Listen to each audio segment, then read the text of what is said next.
roi, il présente la situation qu'il vit avec le peuple à Dieu.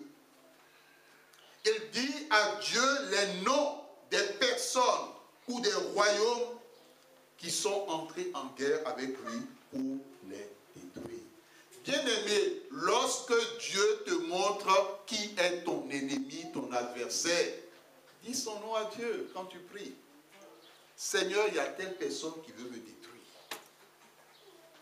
Éternel, il y a telle personne qui veut nuire à mon enfant. Il y a telle personne qui veut faire ceci. Josaphat a dit clairement les choses. On n'est pas dans l'anonymat lorsqu'on se présente devant le Seigneur pour qu'il intervienne dans sa justice. Même dans les affaires des tribunaux, quand il y a la partie civile, il y a des noms. Quand il y a la partie adverse, il y a aussi des noms. On n'est pas dans l'anonymat. On sait de chaque côté ce qu'il en est. Josaphat a dit clairement les choses à Dieu. Je ne te demande pas d'aller devant le tribunal de Dieu pour dénoncer ton frère en Christ ou ta soeur en Christ. Ce n'est pas de ça dont nous parlons. Nous parlons des personnes qui sont dans les ténèbres. Des personnes qui veulent détruire ta vie. Parce que si quelqu'un s'amuse à faire cela, Dieu va le gifler.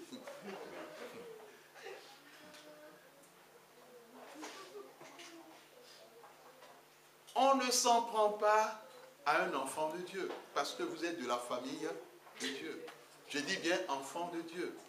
Je ne parle pas des loups qui ont porté le manteau d'enfant de Dieu. Non, on ne s'en prend pas à un enfant de Dieu. Et nous le savons tous. Bien-aimés, enfin, le roi en appelle à l'intervention de Dieu, à ses jugements sur les ennemis concernés. Il présente à Dieu sa faiblesse et son impuissance face à toutes ses armées. Il s'en remet totalement et uniquement à lui. Remets-toi totalement et uniquement à Dieu. Quand tu es faible, dis-lui, Seigneur, je suis faible. Viens en mon aide.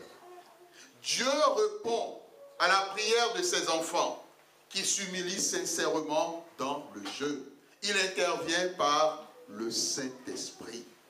La Bible dit que le Saint-Esprit a saisi une personne dans l'assemblée pour parler au peuple de Dieu. Et cette personne était un chantre, un lévite.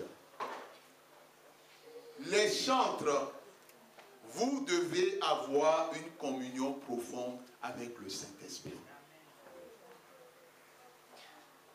Les chantres, d'une façon ou d'une autre, ont en eux une grâce prophétique. Mais ils ont besoin de connaître la pensée et la volonté de Dieu.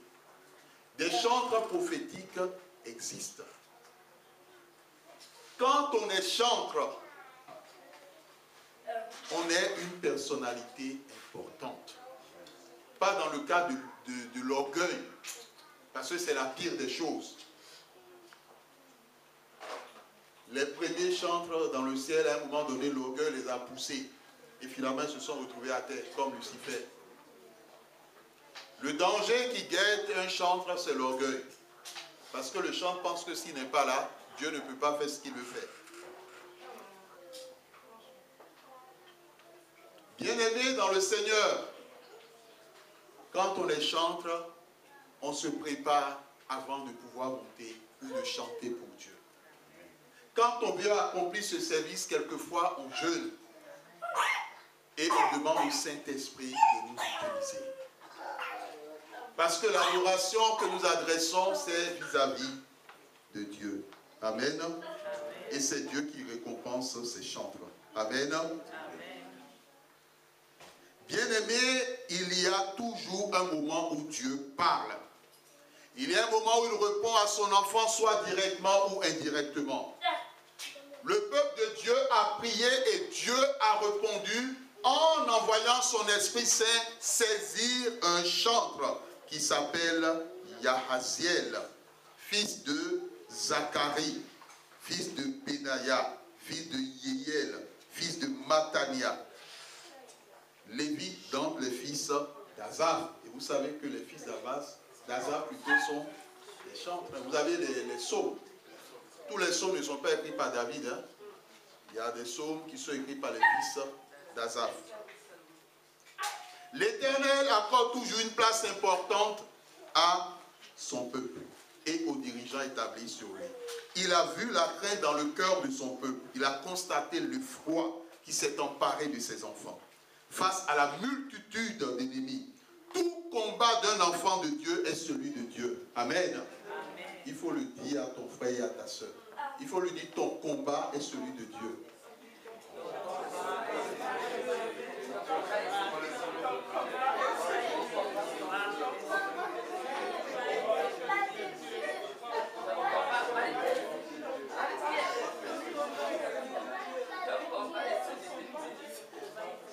Est-ce qu'il y a quelqu'un qui croit en ça? Il y a des gens qui croient en ça? Amen. Dans l'adversité, il ne faut jamais l'oublier. Dis-toi que ce n'est pas ton combat, c'est le combat de Dieu. Quelle que soit la souffrance que tu as pu vivre et que tu vis, dis-toi que ce combat n'est pas mon combat, parce que c'est celui de ton papa. Amen. Bien-aimé, Dieu rappelle à son peuple cela. Dieu est précis dans ses directives qu'il donne à tous ceux qui l'invoquent avec sincérité, dans la détresse et dans l'adversité. Les directives de Dieu à son peuple, un jour où Dieu agira. Premièrement, Dieu dit ici, demain. Ils sont nombreux, mais Dieu dit demain vous aurez la victoire. Il y a toujours un jour où Dieu agit ou intervient pour ses enfants. Si tu n'as pas encore expérimenté certaines victoires, dis-toi que ton jour arrive. Et sois pressé dans ton cœur de voir ce jour-là.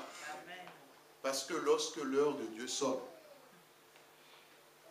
tes ennemis sont obligés de prendre la fuite. Et ceux qui ne fuient pas, ils se retrouvent sous la terre. Bien-aimés, nous sommes sérieux. C'est de cette façon que Dieu travaille. Quand Dieu descend, il n'y a pas d'obstacle, il n'y a pas de muraille. Rien ne résiste devant sa puissance. Et quand il fonce, il fonce. Salomon dit, il y a un temps pour toutes choses. Il y a un temps pour pleurer et il y a un temps pour rire. Dieu n'est pas un Dieu des pleurs. Il est un Dieu du rire. Le comportement, l'attitude ou l'action recommandée par Dieu à ses enfants, descendez contre eux. Dieu ne leur dit pas, cachez-vous dans vos maisons. Est-ce que tu as la peur dans ton cœur? Bien-aimé, en tant qu'enfant de Dieu, la peur n'a rien à faire dans ton cœur. Quelle que soit la situation, quel que soit le problème. Vous savez, certaines personnes, lorsque l'ennemi touche à leur corps, au niveau de la santé, c'est des personnes qui d'habitude n'ont pas peur. Ils ont toujours la foi. Mais quand il s'agit de leur corps, il y a comme quelque chose qui se produit au niveau de leur pensée. Et ils ne comprennent pas à un moment donné, comme s'ils arrivaient à laisser des doutes, de petits doutes, chercher à s'infiltrer dans leurs pensées.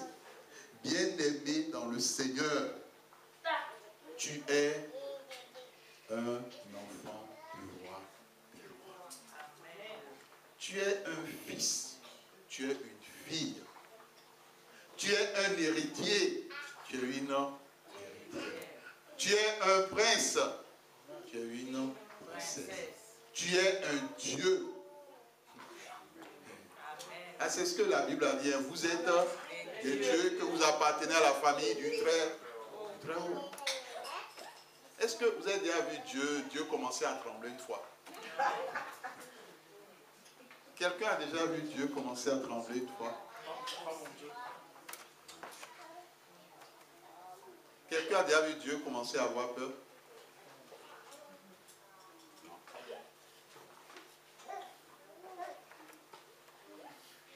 Vous avez déjà vu la crainte s'emparer du cœur de Dieu? Non. Quand cette femme avait perdu son enfant avec le prophète Élisée. Elle était dans quelle attitude?